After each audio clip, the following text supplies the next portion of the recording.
to have been laid on the table of the House.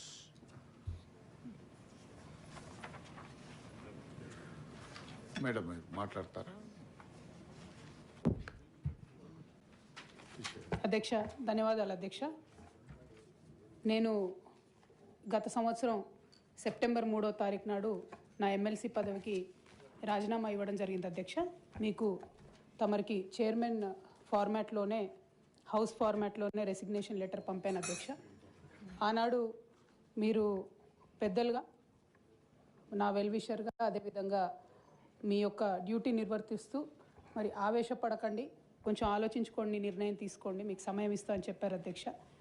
అయితే ఆ తర్వాత పలు సందర్భాల్లో కూడా నేను మీడియా ద్వారా తమరికి విజ్ఞప్తి చేశాను. నేను చాలా కాన్షియస్గా డెసిషన్ తీసుకున్నాను అధ్యక్ష, నా రెసిగ్నేషన్ యాక్సెప్ట్ చేయండి అని. కానీ 4 నెలల సమయంలో కూడా ఆ నిర్ణయం మీరు తీసుకోలేదు అధ్యక్ష.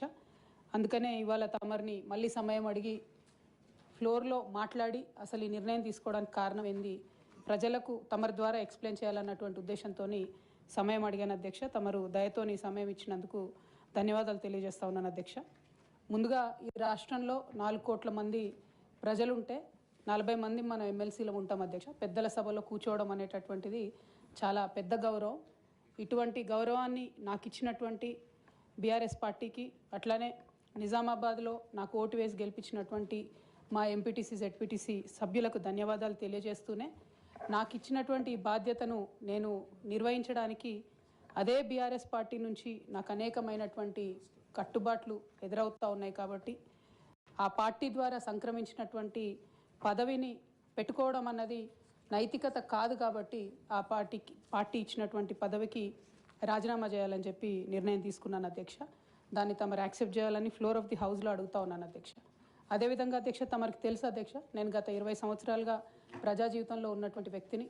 తెలంగాణ ఉద్యమ సందర్భంలో అనేక మంది కేసీఆర్ గారి నాయకత్వం పట్ల, ప్రొఫెసర్ జయశంకర్ గారి నాయకత్వం పట్ల ఇన్స్పైర్ అయ్యి ఎంతోమంది ఉద్యమంలోకి వచ్చినటువంటి వ్యక్తుల్లో నేను ఒకదానిగా ఆనాడు 2006లో ఉద్యమంలోకి వచ్చాను అధ్యక్ష.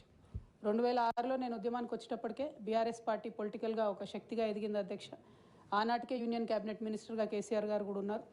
అయినప్పటికీ నేను బీఆర్ఎస్ పార్టీలోకి రాకుండా ఇండిపెండెంట్గా తెలంగాణ జాగృతి అనేటటువంటి సంస్థను స్థాపించి, ఆ సంస్థ ద్వారా తెలంగాణ ఉద్యమంలో ఎక్కడైతే గ్యాప్ ఉందో ఆ గ్యాప్ని ఫుల్ఫిల్ చేయడానికి, ముఖ్యంగా మహిళా లోకాన్ని తెలంగాణ ఉద్యమంలోకి తీసుకురావడానికి, యువమిత్రుల్ని తెలంగాణ ఉద్యమంలోకి తీసుకురావడానికి అనేక కార్యక్రమాలు చేపట్టడం జరిగింది అధ్యక్ష.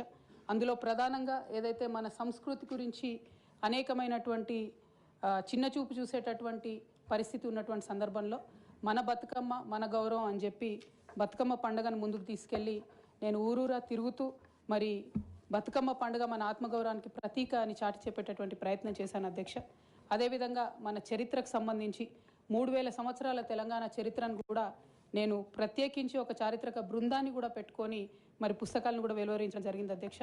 తెలంగాణలో ఉన్నటువంటి చారిత్రక కట్టడాలను పరిరక్షించడానికి, ఆ కట్టడాల చుట్టూ ఉన్నటువంటి చరిత్రను కూడా నేను నిక్షిప్తం చేయడానికి చేయని ప్రయత్నం అంటూ లేదు అధ్యక్ష. అట్లానే ప్రధాన స్రవంతి మీడియాలో, సినిమాల్లో మనకు జరుగుతున్నటువంటి అవమానం పట్ల ఆనాడు ఉమ్మడి రాష్ట్రంలో చాలా తీవ్రంగా కొట్లాడడం జరిగింది అధ్యక్ష. మన భాషను, మన యాసను ప్రొటెక్ట్ చేయడానికి నా వంతు ప్రయత్నం చేశాను అధ్యక్ష. అప్పటికే ఉమ్మడి రాష్ట్రంలో ఉన్నటువంటి పాఠ్య పుస్తకాల్లో కూడా మన తెలంగాణ మహనీయుల చరిత్ర లేకపోవడం, మన తెలంగాణ సాంస్కృతిక అంశాలు లేకపోవడం, మన తెలంగాణ భాష పట్ల వివక్ష ఉండడం పట్ల కూడా శ్రీకృష్ణ కమిటీకి ఆనాడు ఇచ్చినటువంటి రిపోర్ట్లో కూడా తెలంగాణ జాగృతి తరఫున మేము ఇవ్వడం జరిగింది అధ్యక్ష. శ్రీకృష్ణ కమిటీ ఇచ్చినటువంటి ఫైనల్ రిపోర్ట్లో కూడా ఆ వాస్తవాలని వాళ్ళంతా ఊటంకించడం జరిగింది అధ్యక్ష. ఇవన్నీ కూడా మరి తెలంగాణ ప్రజలు కూడా మర్చిపోరు అధ్యక్ష. ఇవన్నీ చేస్తూ వచ్చినాం. 8 సంవత్సరాలు ఒక ఇండిపెండెంట్ సంస్థగా మేము ఉన్నాం అధ్యక్ష. అదేవిధంగా సాంస్కృతిక పరమైన అంశాలే కాకుండా బాలికల విద్య పట్ల, ఆదివాసీల హక్కుల పట్ల, మన ప్రాంతంలో ఉన్నటువంటి పరిశ్రమల్లో మన ప్రాంత ఉద్యోగులకే, మన ప్రాంత యువకులకే ఉద్యోగాలు దక్కాలనేటటువంటి అంశాల పట్ల కూడా ఆనాడు మేము పోరాటం చేయడం జరిగింది అధ్యక్ష. 2004లో నేను వాస్తవానికి అప్పటికే అమెరికాలో ఉద్యోగాలు చేస్తూ ఉన్నాం అధ్యక్ష. 2004 ఆగస్టులో నేను నా పర్సనల్ రీజన్స్ కోసము భారతదేశానికి వచ్చాను అధ్యక్ష. కానీ ఆ తర్వాత 2006లో ఎప్పుడైతే కేసీఆర్ గారు యూనియన్ మినిస్టర్ పదవికి రిజిగ్నేషన్ చేశారో అనేక మంది యువకులు తమ ఉద్యోగాలను వదులుకొని ఉద్యమంలోకి వచ్చారు అధ్యక్ష. వారితో పాటే నేను కూడా ఉద్యమంలోకి వచ్చాను అధ్యక్ష. వేలాది మందిని వారు ఇన్స్పైర్ చేసినట్టే నన్ను కూడా ఇన్స్పైర్ చేశారు అధ్యక్ష. అయితే మీ అందరికీ తెలుసు అధ్యక్ష, ఉద్యమంలో మనందరం కూడా కష్టపడ్డాం, పార్టీలకు అతీతంగా కష్టపడ్డాం, అనేక సందర్భాలు జరిగినాయి. చాలా సక్సెస్ఫుల్గా మన అంశాలని మనం ప్రజలకు చెప్పగలిగినాం, భావజాల వ్యాప్తి చేయగలిగినాం. అయితే అధ్యక్ష 2013-14లో తెలంగాణ ఉద్యమాన్ని మలుపు తిప్పేటటువంటి కీలక ఘట్టాలు జరిగినాయి అధ్యక్ష. 2013లో ఆనాడు కాంగ్రెస్ పార్టీలో ఉన్నటువంటి కొంతమంది నాయకులు మరి కేసీఆర్ గారిని మీరు ఢిల్లీకి రండి, సోనియా గాంధీ గారు నిర్ణయం తీసుకున్నారు తెలంగాణ ఇస్తారని చెప్పి పిలిపిస్తే మేము కుటుంబ సమేతంగా 2013లో ఢిల్లీకి వెళ్ళడం జరిగింది అధ్యక్ష. కానీ వెళ్ళిన తర్వాత 2 నెలలు కూడా దాదాపుగా కనీసం కాంగ్రెస్ పార్టీలో పెద్ద నాయకులు కానీ చిన్న నాయకులు కానీ ఎవరు పలకరించిన పాపన పోలేదు అధ్యక్ష. ఆనాడు ఈ ఘట్టం నేను ఈ హౌస్లో రికార్డు కావాలని చెప్తా ఉన్నా అధ్యక్ష. ఎందుకంటే ఇవాళ అనేక మంది తెలంగాణ ఉద్యమంతో సంబంధం ఉన్నవాళ్ళు, లేని వాళ్ళు, కొత్తగా రాజకీయాల్లోకి వస్తున్నటువంటి వాళ్ళు కూడా తెలంగాణ ఉద్యమంలో మీ పాత్ర ఏంటి అని మాట్లాడుతున్నటువంటి సందర్భంలో గల్లీలో కొట్లాడటమే కాదు, ఢిల్లీలో లాబింగ్లో కూడా నా పాత్ర ఉందని చెప్పడానికే హౌస్లో ఈ మాట చెప్తా ఉన్నాను అధ్యక్ష. అయితే 2013 అధ్యక్ష జూలై ఆగస్ట్ టైంలో మరి అక్కడే ఉన్నాము, ఎక్కడ కూడా కదలిక లేదు. అటువంటి సందర్భంలో ఆనాడు మేడం సోనియా గాంధీ గారు ఎవరైతే ఈ కీలకమైన నిర్ణయం తీసుకోవాలో వారికి సంబంధించి ముఖ్య అనుచరుడుగా ఆస్కర్ ఫెర్నాండెస్ గారు ఉండేవారు అధ్యక్ష. తమరందరికీ తెలిసి ఇప్పుడు లేరు వారు, పెద్దవారు. అయితే వారితో నాకున్నటువంటి సొంత పరిచయాలతోని వారికి కేసీఆర్ గారికి సపరేట్గా నేను ఒక మీటింగ్ పెట్టించడం జరిగింది అధ్యక్ష. ఇదంతా in the interest of the state formation అధ్యక్ష. ఆ తర్వాత సోనియా గాంధీ గారు ఇంటర్ఫియర్ అయ్యి ఒకటే రోజులో అధ్యక్ష 7 నుంచి 8 సార్లు కమ్యూనికేట్ అయ్యి మాట్లాడి ఆ తర్వాత తెలంగాణ సాధన అనేటటువంటి అంశం ముందుకెళ్ళింది అధ్యక్ష. ఆ విషయం తమరికి కూడా తెలుసు అధ్యక్ష. 2013 ఆగస్టు సెప్టెంబర్ నుంచి మొదలు పెడితే 2014లో తెలంగాణ బిల్లు పాస్ అయ్యేంత వరకు కూడా మనందరం కూడా నిప్పుల కుంపటి మీద కూర్చున్నాం అధ్యక్ష. ఏ క్షణంలో ఏ ఆంధ్ర లాబీస్ట్లో వచ్చి ఇది చెడగొడతారో, ఏ క్షణంలో తెలంగాణ రాకుండా పోతుందో అని అందరం కూడా ఏమంటారు దీపపు చుట్టూ చేయబెట్టిన కాపాడుకున్నట్టు మనందరం కూడా ప్రయత్నం చేసినాం అధ్యక్ష. అందులో నా పాత్ర కూడా కొంత ఉంది అని చెప్పడానికే ఈ విషయాన్ని నేను చెప్తా ఉన్నాను అధ్యక్ష. ఆ తదనంతర పరిణామాల్లో 2 సభల్లో కూడా మరి తెలంగాణ బిల్లు పాస్ అయింది. తర్వాత టీఆర్ఎస్, అప్పుడు టీఆర్ఎస్ ఉన్నటువంటిది కాంగ్రెస్లో మర్జ్ అవ్వాలనేటటువంటి ఒక పొలిటికల్ డెసిషన్ జరుగుతున్న సందర్భం అధ్యక్ష. అయితే మర్జ్ అవ్వలేదు అధ్యక్ష. అప్పుడు మర్జ్ అవ్వకపోతే ఏమైంది, ఇండిపెండెంట్గా టీఆర్ఎస్ ఇక్కడ పోటీ చేయాల్సిన పరిస్థితి వచ్చింది. వాస్తవానికి అధ్యక్ష ఏ మహిళ అయినా కూడా ఒక కెరీర్ ఎంచుకునే ముందు, ఒక ఉద్యోగం చేసే ముందు తన కుటుంబం ఏంటి, కుటుంబ పరిస్థితి ఏంటి, రేపు పొద్దున్న నేను ఉద్యోగం చేస్తే నా పిల్లలకు సమయం ఇవ్వగలుగుతానా, కుటుంబ వ్యవహారాలకు సమయం ఇవ్వగలుగుతానా అని ఆలోచించుకుంటారు అధ్యక్ష. నేను కూడా ఉద్యమంలోకి వచ్చే ముందు 3 నుంచి 4 నెలలు చాలా సుదీర్ఘంగా ఆలోచించి నా జీవిత భాగస్వామితో చర్చించిన తర్వాతనే నేను ఉద్యమంలోకి రావడం జరిగింది అధ్యక్ష. అయితే ఈ విషయం ఇప్పుడు ఎందుకు చెప్పాల్సి వస్తుందంటే అధ్యక్ష, నేను ఎప్పుడైనా కూడా మన తెలంగాణ నుంచి ఒక ఇంటర్నేషనల్ స్థాయి ఎన్జిఓ నడపాలనుకున్నాను అధ్యక్ష. నేను పాలిటిక్స్లోకి వస్తానని అనుకోలేదు.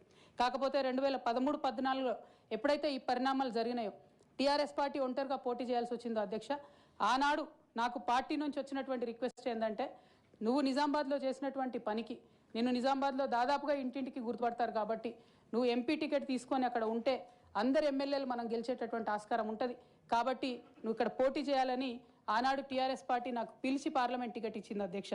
నేను ఎప్పుడు కూడా వారిని అడుక్కొని టికెట్ తీసుకోలేదు అధ్యక్ష. ఆ నిజామాబాద్ ప్రజలు దాన్ని గౌరవించారు. 9కి 9 కంప్లీట్గా నిజామాబాద్లో ఎమ్మెల్యేని గెలిపించారు అధ్యక్ష. తద్వారా టీఆర్ఎస్ ఇండిపెండెంట్గా ఆనాడు అధికారంలోకి వచ్చింది అధ్యక్ష. అందరం సంతోషపడ్డాం అధ్యక్ష. నేషనల్ పార్టీస్ మీద డిపెండ్ కాకుండా ఒక స్వీయ రాజకీయ అస్తిత్వం ఈ రాష్ట్రానికి ఉంటుందని చెప్పి టీఆర్ఎస్ పార్టీ అధికారంలోకి వస్తే తెలంగాణ ప్రజలకు మేలు జరుగుతుందని చెప్పి అందరం కూడా పనిచేసాం అధ్యక్ష, కష్టపడ్డాం. అదేవిధంగా మొదటిసారి పార్లమెంట్లో ఉన్నటువంటి మనందరం కూడా మీకు తెలుసు అధ్యక్ష, ఇక్కడ కూడా చాలామంది సహచరులు ఉన్నారు. చాలా అంశాల మీద, విభజన అంశాల అన్నిటి మీద కూడా నిరంతరం పోరాటం చేసి అది హైకోర్టు సాధించుకోవడం కావచ్చు అధ్యక్ష, కాళేశ్వరం లాంటి పెద్ద ప్రాజెక్టులకు అనుమతులు సాధించుకోవడం కావచ్చు అధ్యక్ష, అనేక అంశాల మీద కొట్లాడి కూడా పనిచేసినాం అధ్యక్ష. అంటే ఈ అంశాలు చెప్పడంలో ఉద్దేశం ఏంటంటే అధ్యక్ష, కేవలం పదవులు కావాలి రాజకీయం కోసమే టీఆర్ఎస్ పార్టీలోకి నేను వెళ్ళలేదు అధ్యక్ష. ఆనాడు టీఆర్ఎస్ పార్టీకి అవసరం, తెలంగాణ ప్రజలకు అవసరం అని చెప్పినారు కాబట్టి వెళ్ళిన అధ్యక్ష. వెళ్ళిన తర్వాత కూడా నిజామాబాద్ పార్లమెంట్లో ఉన్నటువంటి వారందరికీ తెలుసు అధ్యక్ష, ఒక 20 సంవత్సరాలు పెండింగ్ ఉండే అధ్యక్ష నిజామాబాద్ పెద్దపల్లి రైల్వే లైన్. కానీ మొదటి 2-3 సంవత్సరాలలోనే వెంటబడి నేను అది పూర్తి చేసుకోగలిగిన అధ్యక్ష. అంటే ఇట్లా ఒక్కొక్కటి ఏ రోల్ ఇస్తే ఆ రోల్లో పనిచేసుకుంటూ వెళ్ళినాం అధ్యక్ష. ఏ రోల్ ఇస్తే ఆ రోల్లో డెడికేటెడ్గా తెలంగాణ ప్రజలకు పనికొచ్చేటట్టుగా చేసినాం అధ్యక్ష. సో 2014లో తెలంగాణ జూన్ 2న వస్తే సెప్టెంబర్లో బతుకమ్మ పండుగ వచ్చింది అధ్యక్ష. నేను అంతకుముందు తెలంగాణ జాగృతి నుంచి దాదాపుగా 8-9 సంవత్సరాల నుంచి కంటిన్యూస్గా బతుకమ్మ పేరుతోని ప్రతి సంవత్సరం కార్యక్రమాలు చేసేదాన్ని అధ్యక్ష. 2014లో వచ్చినటువంటి బతుకమ్మ, తెలంగాణ రాష్ట్రం ఏర్పడ్డ తర్వాత వచ్చినటువంటి మొదటి బతుకమ్మ నుండే నా మీద రిస్ట్రిక్షన్స్ ప్రారంభమైనాయి అధ్యక్ష. పొలిటికల్ పార్టీలో ఒక వ్యక్తిని స్వేచ్ఛను ఎట్లా హరిస్తారని చెప్పడానికే ఎగ్జాంపుల్ చెప్తా ఉన్నాను అధ్యక్ష. అధ్యక్ష, ఇక్కడ పర్సనల్ ఇష్యూస్ మాట్లాడకుండా నేను రూల్ పొజిషనే కోట్ చేసి మాట్లాడతాను అధ్యక్ష. అధ్యక్ష, section 29A of representation of people's act ఉంటుంది అధ్యక్ష. It is a statutory obligation for political parties to follow democratic norms. అంటే ఒక వ్యక్తి ఒక పార్టీలో చేరాడంటే ఆ వ్యక్తి యొక్క భావజాలాన్ని కానీ ఆ వ్యక్తి యొక్క భావ ప్రకటన స్వేచ్ఛను కానీ ఆ పొలిటికల్ పార్టీస్ హరించడానికి లేదు అధ్యక్ష. నేను గత 8 సంవత్సరాలుగా ఇండిపెండెంట్గా ఒక వ్యక్తిగా సంస్థను నడుపుతూ చేస్తున్నటువంటి ప్రయత్నాలని అడ్డుకట్ట వేయడానికి మొదటి రోజు నుంచే ప్రయత్నం జరిగింది అధ్యక్ష.